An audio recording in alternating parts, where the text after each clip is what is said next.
Dun, dun, dun, dun. So It might people just happen. like see us? Yes.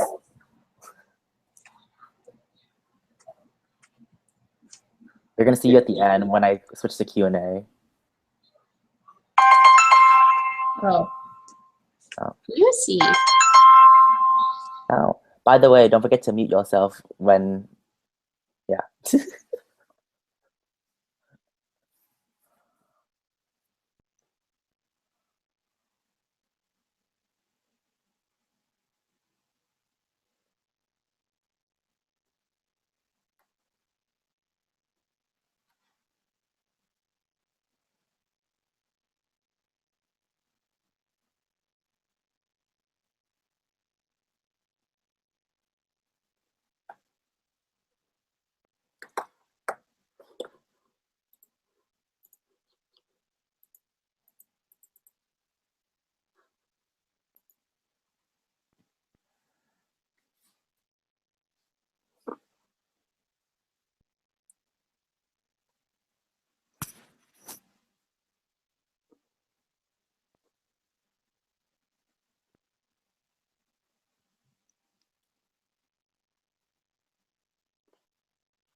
Hi, Tracy, aka our first viewer.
Hello, everyone. Thank you for joining us tonight, where we will start in maybe 5 minutes.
I will now show you Mifung's lovely face for our current viewers.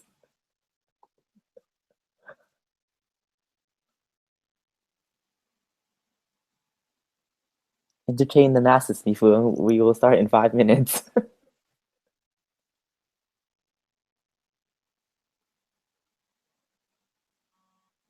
Unmute yourself. Hello. Wait, you want me to just start? No, entertain them. We'll start in 5 minutes. Entertain them. I'm not the entertaining one. This is Got it. really weird. I'm just like talking to myself.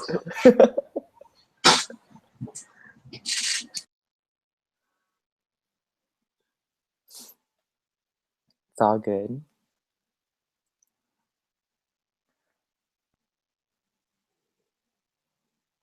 Invite your friends, invite your family, tell everyone to join.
We will be starting in 3 minutes, closing in on 3 minutes. You're like doing an auction, a really slow auction. It is what it is.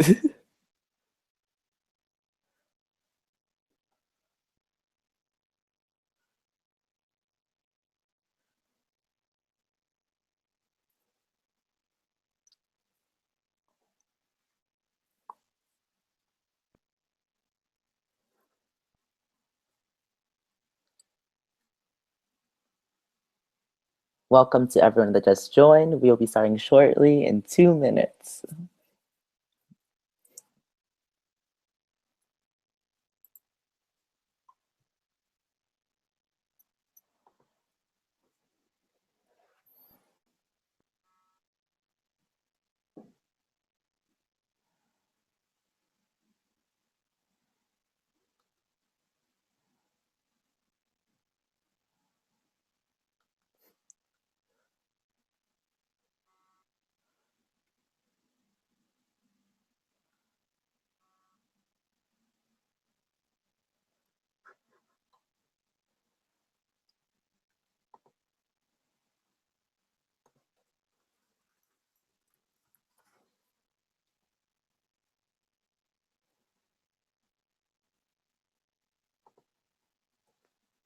One minute to go.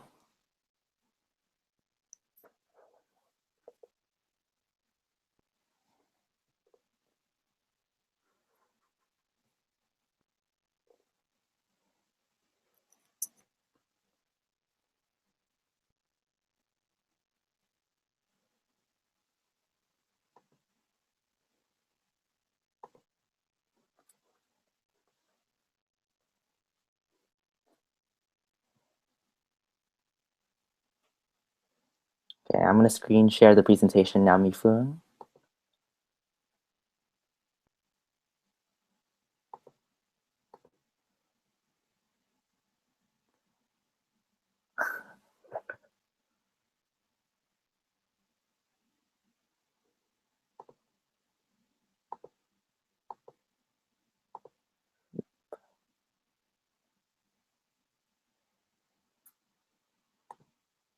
Okay, Mifung, unmute yourself. Let's get started. Sounds good. Okay. Can you see the presentation? Yes. Okay, awesome. So welcome everyone to the UNAS Momentum Fall webinar series. I'm very happy to have you all join us tonight. So the purpose of our webinar series is to further discuss topics we touched upon at our UNASA 12 conference. We hope that this will allow the conversation to continue even after conference is over and to further create momentum towards change within our own communities. I'm super excited tonight because we have a special treat for you all. So you filled out our pre-assessment form and complete our post-assessment form at the end of the webinar, then you qualify for a chance to win free UNASA 13 conference registration. We'll be providing the post-assessment information when the webinar is over. So without further ado, let's have tonight's webinar speaker introduce herself. Mifung, take it away. Thank you, Frank. As Frank mentioned, my name is Mifung, and I'm currently the president for UNASA. I'm a graduate from U of I, the University of Illinois Urbana-Champaign.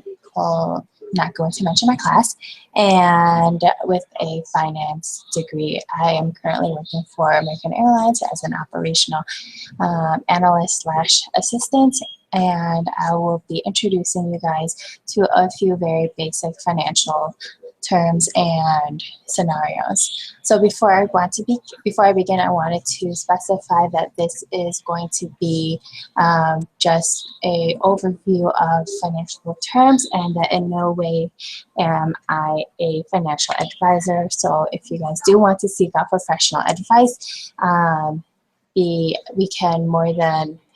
will be more than happy to refer you guys to a financial advisor. So if you guys are following along on the presentation, we can start the slideshow. So Frank, if you can go on to the next slide. Yes, and really quick, so we will be answering pre-submitted questions sent to us from the pre-assessment forms, but there's also a chance to take live questions later. So as you start generating questions in your head from this, please feel free to type in your questions in the Q&A section of the Hangout. Okay, next slide. The next slide. One more thing. Cool.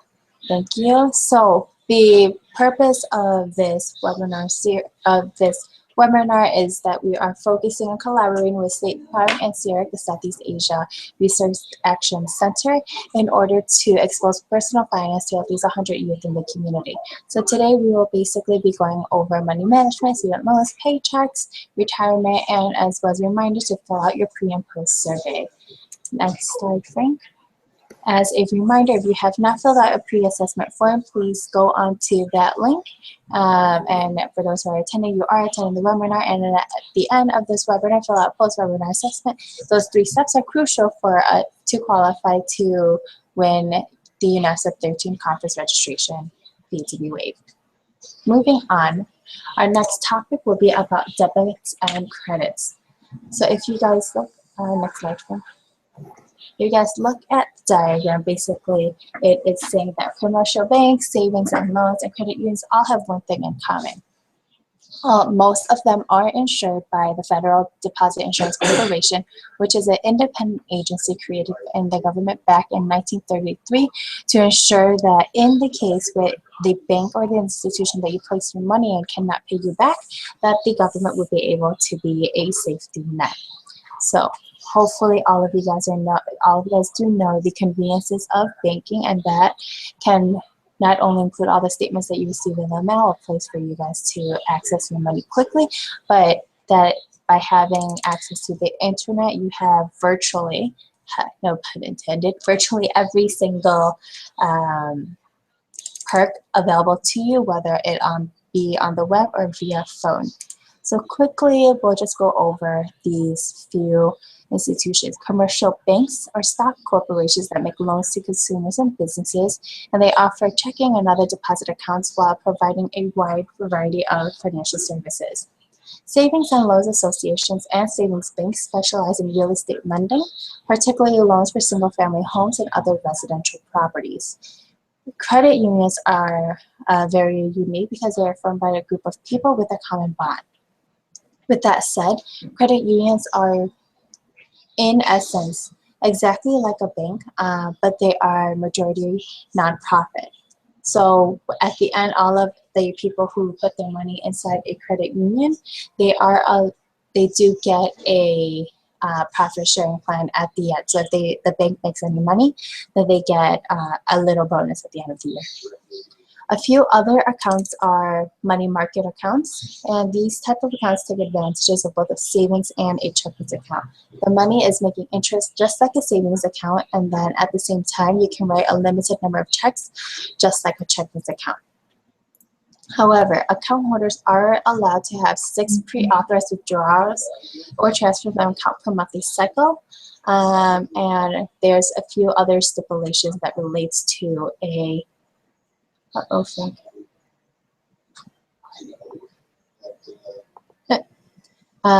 stipulations to a money market account. Next slide. Again, we talked about the conveniences of banking and saving that can also extend to direct deposits, so you can have more than just a physical check in the mail, the convenience of it being mobile, and such conveniences such as being able to take a picture of your check and then having that automatically deposited, so you don't even have to visit an ATM. It's also a lot easier when everything is online to budget. You'll be able to instantaneously see money coming into your account, money leaving your account, and as well as the accessibility of having different apps such as Mint that can help you money manage all your different accounts, including your security accounts, your retirement accounts, and any extra accounts that you have to get you to where you want to be when you retire or for whatever your next goal is. Next slide. Frank, you don't see it full screen anymore, by the way. So we'll move on to talk a little bit about credit cards. So on this chart right here, if you can, that says the debt minimum payment interest rate, you can check those out, and it basically tells you at what amount that you pay every single month, how long it'll take you to repay the same amount of debt. So credit cards are a good way to establish credit history because you're handling your accounts in a responsible and timely manner while paying your bills on time. So if you are able to do all of that, having a credit card will benefit you in the long run. One of those benefits is that more banks will recognize that you are a credible loaner, and they will start mailing you offers to carry their credit card in your personal wallet. And the APR, and we'll talk about that in a little bit, will be offered you at a more competitive rate. So there are many types of banks out there, and with that said, a lot of different types of credit cards. APR rates are the annual rates that are set for you that can be as low as 6% to as high as 30%. Some of these banks may offer an introductory 0% APR for a determined amount of time, and anything that is paid off within that time will not incur an APR balance. The APR balance, the annual percentage rate, basically says that if you are going to have an outstanding balance in your credit card, that outstanding balance that you cannot pay off, it will be charged that amount. So if you have $100 on your credit card and you have a 30% APR, 30% of your $100, so $30 of that will become interest that will be due and will be accrued on your remaining balance. So it's really important for you to be aware of all the different rates on your credit cards. Next, I want us to talk a little bit about cash advances and convenience checks. So these, for cash advance and convenience checks, you really, like it says, are advances on your credit line. Try to not use this unless you are in an emergency. So for example, a few weeks ago when I was in Thailand, I made the mistake of leaving my debit card at home. So and then being in Asia where most of everything was paid in cash, I decided to take a cash advance on my credit card, and that was my last choice to try to get some cash, because not only did I incur an ATM fee in Thailand, I also incurred a fee in the U.S., as well as a couple of other international convenience charges on my account. The same is said with convenience checks, and they're just their methods on how you can borrow against your credit line. Another good thing about having credit cards versus debit cards is that you do have the protection of it not being linked to your bank account. So if you have a lost or stolen card, at least you'll be protected, because you'll just go through your company, whether it be your Chase Sapphire or your Discover card, and talk to the company saying, hey, I lost my credit card, or my credit card got stolen, and there is some protection that they'll be able to offer beyond your bank account. One of the biggest perks is, depending on your credit card, they all have different reward programs. So if you follow online blogs like the Points Guy, and they'll be able to tell you, depending on your lifestyle, which credit card would better suit you, whether it be through mileage or getting cash back, or even just points for an online store. One thing to always remember with a credit card, your credit limit, whether it be 500 or 10,000, is a revolving loan. So you're constantly borrowing against your credit limit, and that constant borrowing and returning is what gives you a credible history, therefore affecting your credit score. And we'll talk about that later as well. Thank you. We'll move on to quickly talk about budgeting, and I know in the Q&A that there was several questions, and we'll dive into that a little bit deeper. So what are ways that you can understand and have a better sense of budgeting? One of the biggest tips that I use is having an Excel spreadsheet. So there is one at the end of the presentation that I'll be sharing out with everybody. You guys can use that to basically balance all the money that's coming in, all the money that's coming out, have different columns based on your different lifestyles, and different types of like bills and expenses that you guys might have. Another really solid old school way is through a checkbook. So a checkbook is really simple. There is an itemized place where you can write down the different categories and different expenses, and then on the right side, you'll be able to tell if it is a debit or a credit. So what's coming into your account and what is leaving your account. Modern conveniences, like I mentioned, there are a variety of different apps out there.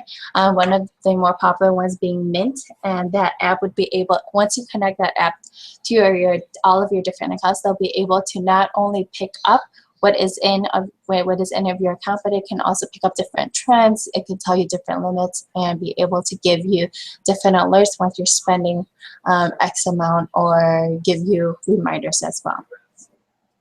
The biggest way to save more money is to increase the money coming in and decrease the money coming out. That sounds really easy to do, but once you start being an adult, you realize that certain expenses will always be expenses there, and you are working with a limited amount of revenue. So track your bills, your expenses, and make sure that you try to not pay anything late, because all of those repeated activity does contribute toward that one score. You want to pay off all of your loans, your credit cards, and it doesn't necessarily have to be done in one lump sum. As long as it shows that you are showing everything off consistently and steadily, that is what counts toward having you become a more credible loaner.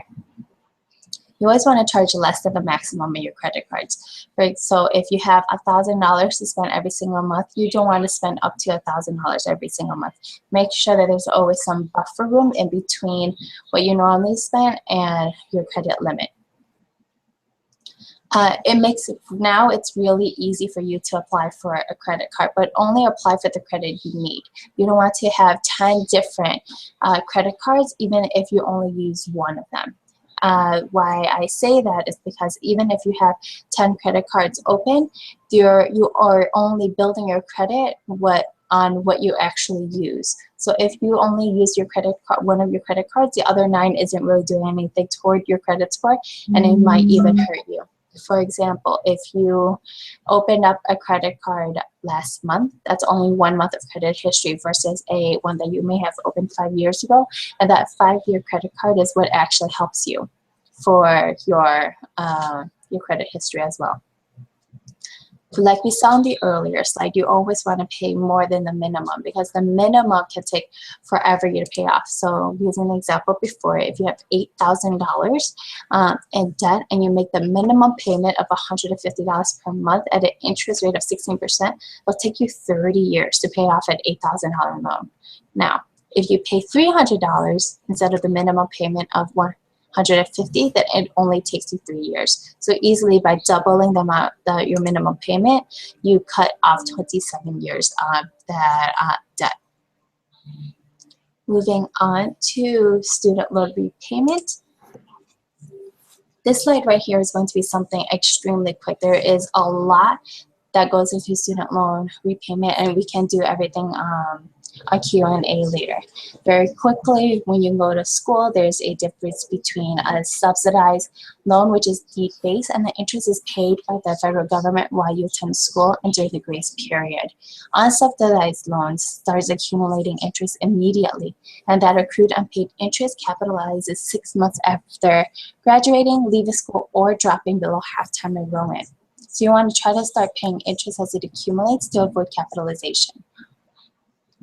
After you graduate and after the grace period, if you are unable to pay off your loans, there are a variety of different things that you can do.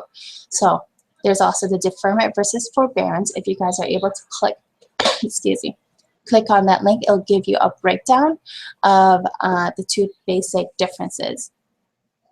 And a deferment is basically a period during which repayment of the principal and the interest is temporarily delayed. And if you can't make your scheduled loan payments or you don't qualify for deferment, your loan servicer may be able to grant you a forbearance. With forbearance, you may be able to stop making payments or reduce your monthly payments for up to 12 months, and then interest will continue to accrue on both your subsidized and unsubsidized loans.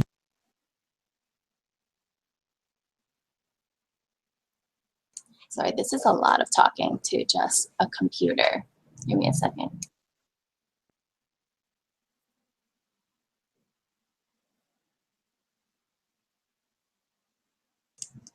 So if you can see, there's also the consolidation option. Consolidating all of your loans can be a good option. You just need to make sure that other things like the benefits of having them separate are taken into consideration. The biggest benefit for consolidating all of your loans is that everything is combined into one lump payment, and it's just easier for paying it every single month. With a consolidated loan, you can also have the automated option of doing automated payments every single month. For example, it'll deduct $500 every single month, and with that, they offer a 0.25% reduction off your total interest rate. When we talk about repaying, we have several different plans, and all of that extends from 10 to 25 years. And like listed, there are the standard 10 years, extended 25 years. And you can click on the link for under repayment plans, and all of that will give you more information on what is best for you post-graduation. Remember, the longer the payment plan, the more interest you're paying, and the less money that actually goes into your principal. Okay, hang on. So I'm sure a lot of you guys who are working and for those who are eager to enter the workplace are wondering what actually leaves your paycheck and goes into your pocket. Next slide, please. The first thing that you think of is taxes. So on your left, that colorful chart over there is the federal income taxes. If you look at that one, take your salary and the tax is due. It takes a fixed amount of money plus any percentage over a certain amount. And all of that is divided to however you get paid, whether it be bi-weekly or monthly, all of that does get paid out of your paycheck. On top of federal taxes, you also pay state taxes. I don't have, you can just quickly Google what your state is, and they'll be able to tell you how much taxes are in addition to what you pay federally. Is also taken out of your paycheck every single month. I know in Illinois, our current state rate is about 3.5%, and I've seen the number go as high to 7 to 8% in some states. In addition to federal and state taxes, there's also Social Security and Medicare at 6.2% and 1.45%. Both of them are under the FICA Act, which is the Federal Insurance Contributions Act. The Social Security tax is paid by you and your employer and meant to cover your part of the retirement living expenses. And Medicare is only paid by you, and that's supposed to cover your health insurance during retirement. We will skip the example right now, and then if you guys are more interested in figuring out the breakdown of your paycheck, that is something that we can do on a different day, or if you guys want to email me separately. One interesting fact is that certain cities have their own income taxes, so look that up too. I know Chicago doesn't have a city tax, but there are some cities out there who charge you in addition to that as well. Moving on to insurance. So on top of all the taxes, whether it be federal, state, and all the additional taxes that you pay to the government, you also have other elected things that you take out of your paycheck. What I mean by elected, it is mandatory for everybody to have health insurance, but elected as in what kind of plan you want coverage. So usually there are core plans, which is the bare minimum that your company offers to you, a standard and a premium plan. Those plans include medical, dental, life insurance, and flexible or health spending accounts depending on your company. So a quick term overview, a premium is how much that gets deducted off of your check. Your deductible is how much you pay when something happens. So think about, the easiest one is to think about like a car. If you get into an accident, your deductible is $500. So before your insurance kicks in or anything kicks in at all, you have to pay that $500, and then the rest of the money will start appearing on your insurance account.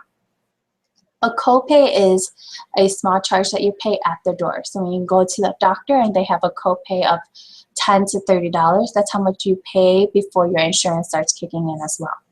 Now the payment is the amount that the insurance company will pay for whichever the replacement or your medical visit or your hospital stay is. The one small thing that, or not small, it's kind of big, one thing that I do want us to touch upon is the flexible/health spending account.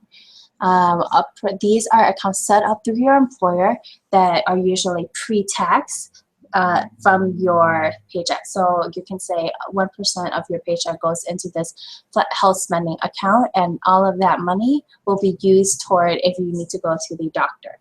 So that would be one pro. It's pre-tax contributions.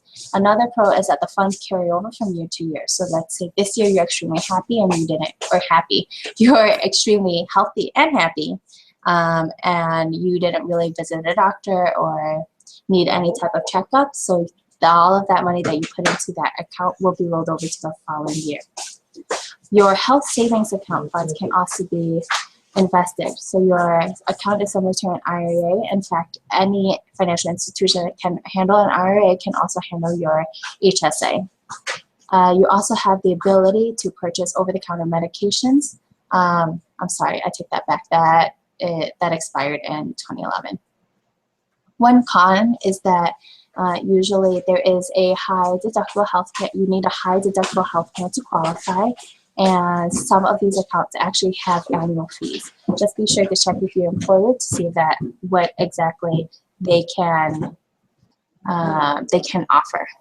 Health savings accounts are different from flexible spending accounts. So like health savings account, flexible spending accounts are also pre-tax. But you have total control how to spend your money as long as it's healthcare or dependent care related. So anything that involves your medical or dental or just anything to make sure that you're healthy can be that account can be used. It can be used for all types of healthcare plans, not only high deductible plans. Depending on what kind of plan you have under an FSA, it can also be used toward quote unquote optional medical procedures not covered by insurance, such as LASIK or non-elective cosmetic surgery, braces, etc. One really cool thing for those who are a little older on this webinar is that it can also be used to be paid child care or dependent care.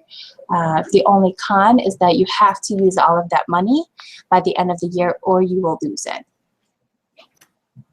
I know that was a lot, but all of these are money taken out of your paycheck.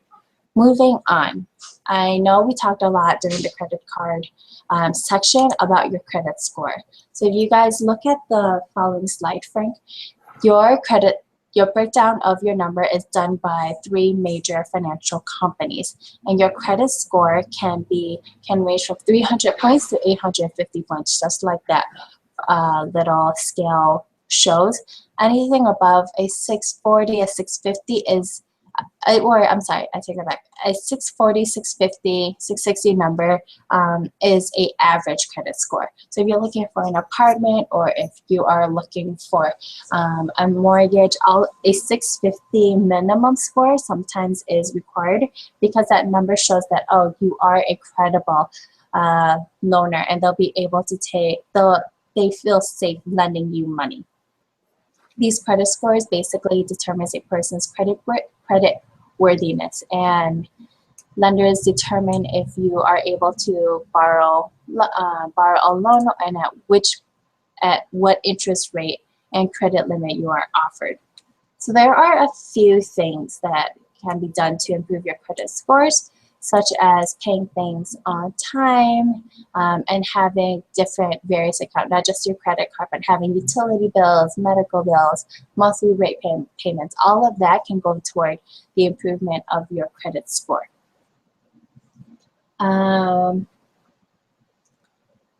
Some of the things that people trap into are things like, well, if you pay $999, we'll be able to improve your credit score. Just remember that if it looks too good to be true, then it is. Always read the fine print for everything and understand any type of agreement and contract before you sign any documents. If you need to talk to a lawyer or talk to someone that's more familiar with the legal jargon, remember to do so rather than just signing everything away. Again, I know that there is a few Q&A questions in regards to credit history, so I'll answer those at the end. Really quickly, let's move on to retirement and we'll wrap it up. So retirement, the traditional accounts includes a 401k, a traditional IRA, and a Roth IRA. The biggest diff will do a little breakdown on those 3 accounts. A 401k is a free retirement account that you can only get through your employer. You can't get it on your own. And it holds money taken directly from your paycheck. Again, something else taken away from your take-home money. Sometimes the employers can also contribute to your retirement fund, and it's called matching. Traditional 401ks go tax deferred, meaning you'll pay the taxes when you take the money out, when you're 60-something, 70-something, whatever the age is by the time you are ready to retire. A traditional IRA is set up so that your contribution each year is tax deductible if you're under a certain income limit. You aren't taxing that income as you make it grow. You pay for those taxes again, like a 401k, when you take the money out, which I believe the minimum age is at 70 years old and a half, and anybody can open up a traditional IRA. Roth IRA is a little different from the traditional IRA because you pay the taxes upfront at today's tax rates. In return, you don't pay the taxes when you withdraw your money, so that also means you never pay the taxes on your earnings. And this is really big because if you talk to those who have put their money in now and at the rate that our economy is going, we're anticipating the interest rate to be a lot higher. So if you pay for your taxes now, although the money doesn't look like it's growing faster than those of a traditional IRA, in the long run, for those who do the Roth IRA believe that we'll be paying less in taxes in the long run. other things to supplement your retirement income is Social Security. So this is the tax that's taken out of your paycheck now that goes into what you will be paid from the government when you are ready to retire. So the money that we're paying now is actually going toward those like in the baby boomers generation, and we're paying for their Social Security, which makes it which is also another topic that is more controversial. If by the time we graduate, or not graduate, or we retire, if we'll have enough money from the government. But that is, in theory, another asset that can contribute toward our total retirement income. Other things that can count toward that are other investments that you may have, whether it be mutual funds, stock exchanges, bonds, whichever it is that you chose to invest at an earlier age, as well as disability and life insurance.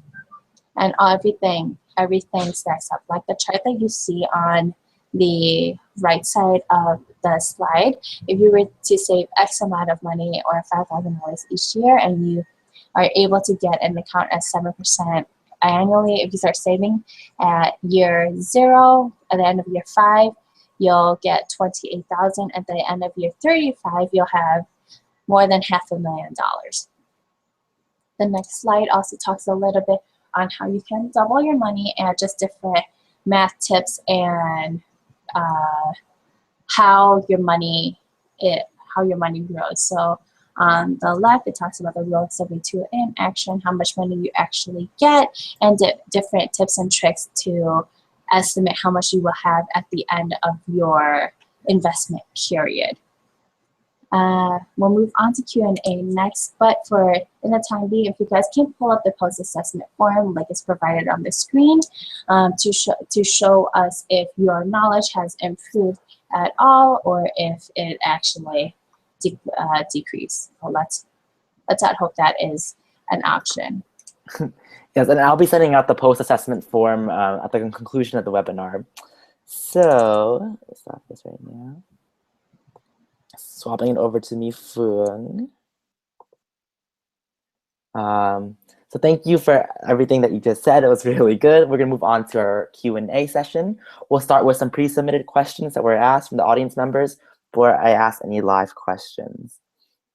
So Mi-Phuong, the first question that we have, what are crucial things about student loans I need to know?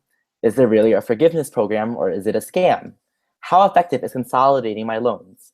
What about if my parents have the PLUS loan? Could I take their loan as my own after school and pay it myself? It's a lot of questions, so break it down, please. Okay, let's try to break it down. So one of the programs that are out there for a forgiveness program, quote unquote, is the Public Service Loan Forgiveness Program, which basically forgives the remaining of your balance after you made 5 qualifying monthly plans. But that is only while you are working full-time for a qualifying employer. With that said, that includes working for the military, a government organization at whether it be like federal, state, or local, not-for-profit organizations. That's a 501c3 like UNAPSA, as well as other nonprofit organizations that provide certain type of public services, such as a full-time AmeriCorps or Peace Corps. So if you're working for any of those entities and you've paid 5 years, then under the Public Service Loan Forgiveness Program, you are forgiven the rest of your loans. For more information, Frank, how can we share out links? So at the end of this, again, I could send out an information sheet with all of the questions and the answers just so that everyone can have access to it. Perfect. Okay. So I'll just do a really quick overview then of everything else. How effective is consolidating loans? Like I said earlier on there, it is really up to the individual and how tedious you want to be. So loan consolidation can greatly simplify your loan repayments by centralizing your loans to one bill, and it can potentially lower your monthly payments by giving you up to 30 years to repay your loans versus the standard 10 years. However, like we mentioned, if you start to increase your repayment period, you also make more payments and you pay more interest. So make sure that you want to outweigh your pros and cons for that as well. What if your parents have the PLUS loan and if you can take their loan as your own after you graduate and pay for it yourself? Your PLUS loans are available for consolidation, but a PLUS loan made to the parent of the student cannot be transferred to the student after consolidation. So a student who is applying for a loan consolidation cannot include their PLUS loan that the parent took out on behalf of your education. I hope that answered that question. Yeah, I think it did. Okay, so really quick, Sydney asked, would we be able to get the deck sent to us after? And the answer to that is yes. I will send that in addition to everything else that I have promised.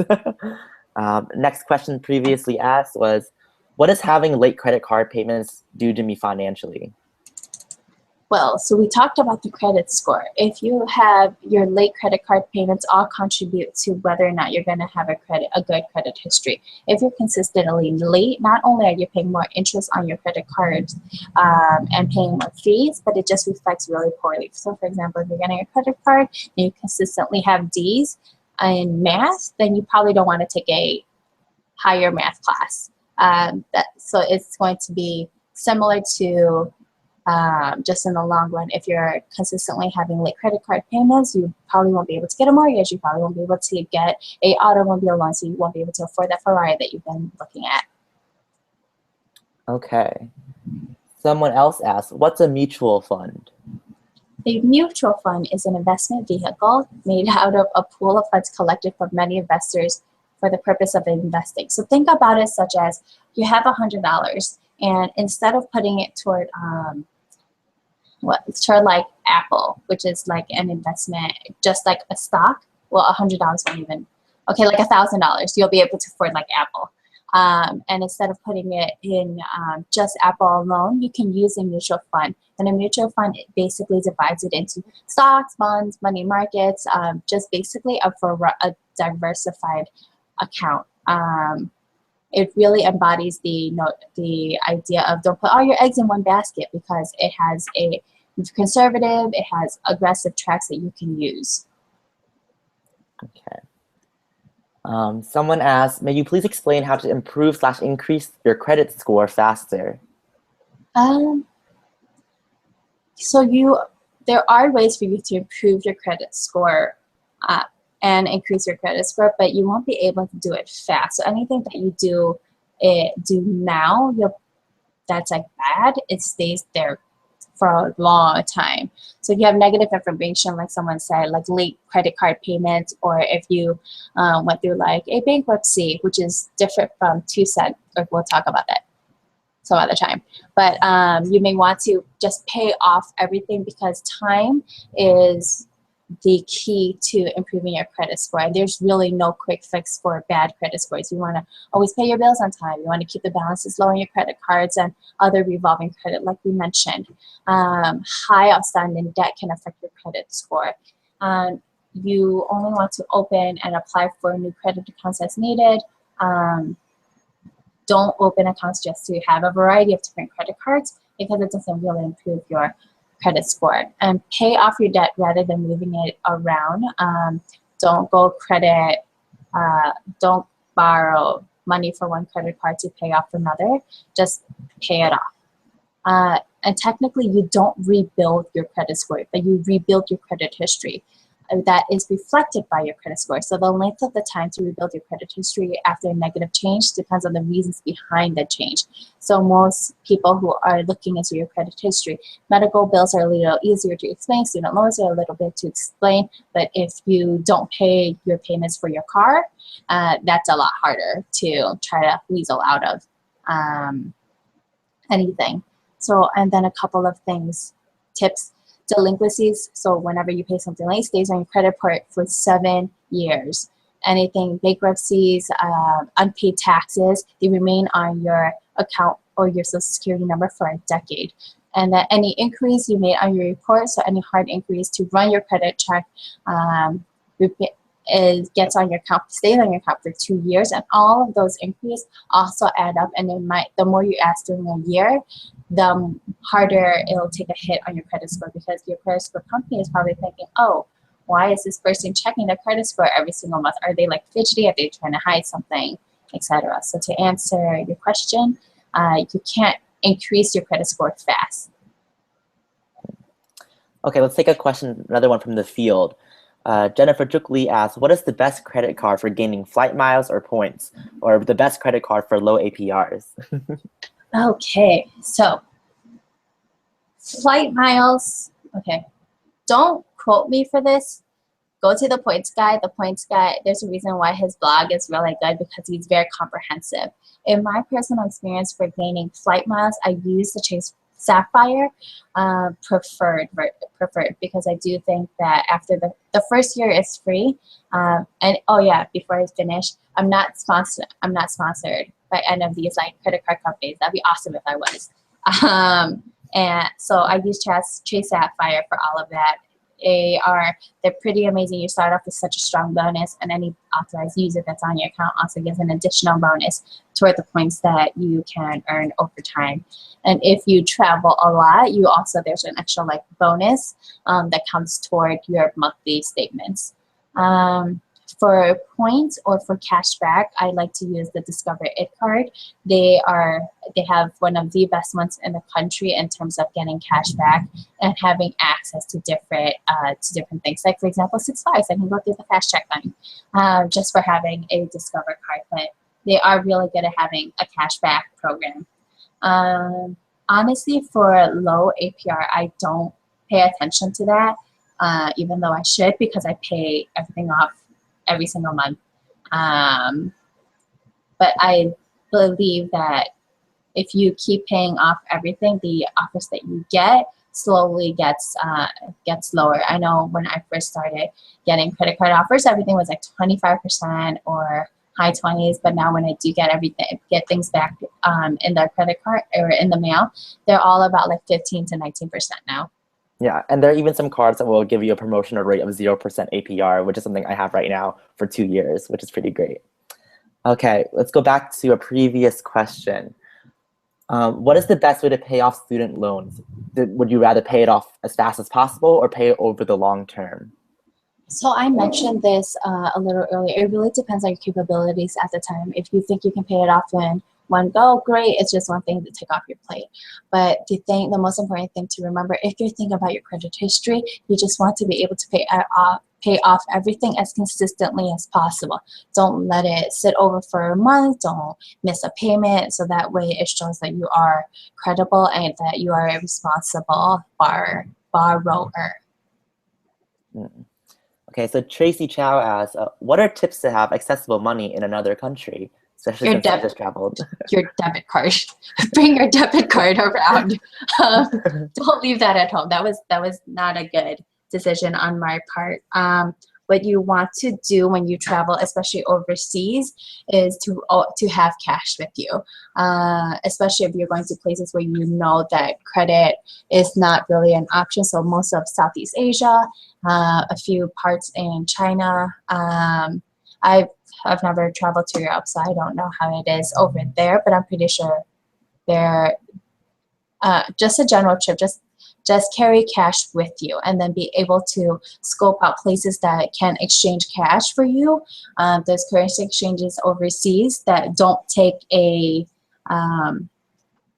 convenience fee. So I just learned that there are certain places that you can just exchange cash for cash and they don't charge you a fee for it, which is really cool. If you don't have cash, then bring your debit card. One tip, you can't bring more than $10,000 on most airlines. So if you want to bring more than $10,000, you probably should keep some in your own account. Okay, so I'm going to combine two questions. So a question someone previously asked was, can I see an example of a financial plan?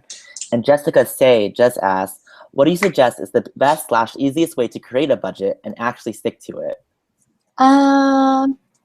So Frank, if you can pull up that link under the spreadsheet links, just so that everybody can see it, but it will be shared after this call. I think the easiest way to create a budget is to use a pre-existing one. So you guys can use what Frank is going to share up, and that, although it's a little bit more elaborate, it does show what your liabilities are, so aka your expenses, and what your revenue is. The best way to actually stick to it, I think depends on the person, right? So for me, the best way for me to stick to a budget is by looking at how sad my my bank account is. So when I see that it's like, not a nice number, then I'm just like, oh, stick to this budget. Or making sure your other lifestyles line up with it. So for example, if I know I should be on a budget because I need to watch not only my waistline, but about my, but being able to save toward a certain event or a certain item, that's your intrinsic motivation. If you need other people to help you, like monitor you, which I did for a couple of friends a few years back, that can also help as well. Or if you know that you are over a certain amount, then that can go toward that. You can put in like a punishment account as well. There is something else that I forgot what I use. For me, like I use mint.com, and they have little reminders for you that they send to your phone. So especially if you're nearing your budget limit, they'll send you a text reminder like, hey, you're spending too much. Okay, I will share my screen right now so you can just take a glimpse at Mi Phuong's spreadsheet. And then also another thing that I've used recently for a few months now, or almost I think for almost a year, is a program called Digit. So they don't have an app yet, but they basically, you link your bank account toward it, and it's what's really cool is they follow your bank account, they follow your what goes into your account, what comes out, and if there's a lot going on, if there's always like a lot of money, then they'll automatically take that money, or not take all of that money, take a certain amount of that money and put it away in a Digit savings account. So for example, and none of these numbers are real, if I'm putting like $10,000 every 2 weeks, then Digit's like, oh, she's making plenty of money, I'm gonna take out $1,000 this week. Oh, I'll take out another $1,000 the following week. But when it notices that I'm not putting in as much money, then it automatically adjusts and saying, oh, she's not really putting any money in, so I'll only take 10 cents this week. So Digit is a really cool way to do that. They are also starting to offer money back instead of just taking money away. So it's kind of like you're accruing interest, and the more that the program has time to develop, I'm pretty sure the more perks they'll be able to get. Okay. This is the last question from Q&A, I believe, that you have submitted, unless there are any more. It's from Justin. He asked, are there any other professional sources you suggest to read into if we want to learn more about this subject? I read the news. I think the news is just a great way for you to just be introduced to different so quote unquote trends. I read The Economist, which is really cool. I like the Wall Street Journal. And what else? But in terms of books, I think any of those like gimmicky business model books, or learning how to budget 101 is really great. Oh, there is a book, one of my favorites, yes, it's behind me, is The Standard & Poor's Guide to Money and Investing. So for all those who are thinking about investing or start to put money away, that book really gives you a hands-on information of everything that goes on in the market, what type of accounts are there. Not necessarily tips, but more of like an educational material. And yeah. Okay, so those are really great questions from everyone. So before we end this webinar, again, I just want to remind everyone that I will be sending out the link to the post-assessment, as well as the link to the presentation that Mi Phuong created, and her budget spreadsheet, and the answer to all the Q&As that were asked individually prior to this webinar. That's all the time we have for tonight. I'd like to thank everyone again who joined us for our second webinar in the series. And thank you to Mi Phuong for being an amazing, awesome presenter. Our third webinar will be on Monday, December 7th at 6 p.m. Pacific time. It'll be featuring Dat Nguyen, the previous external vice president of UNAFSA, my predecessor. Be on the lookout for more information to come on our Facebook page. And again, thank you to everybody, and I hope to see you all on our next webinar. Bye. Stop broadcast.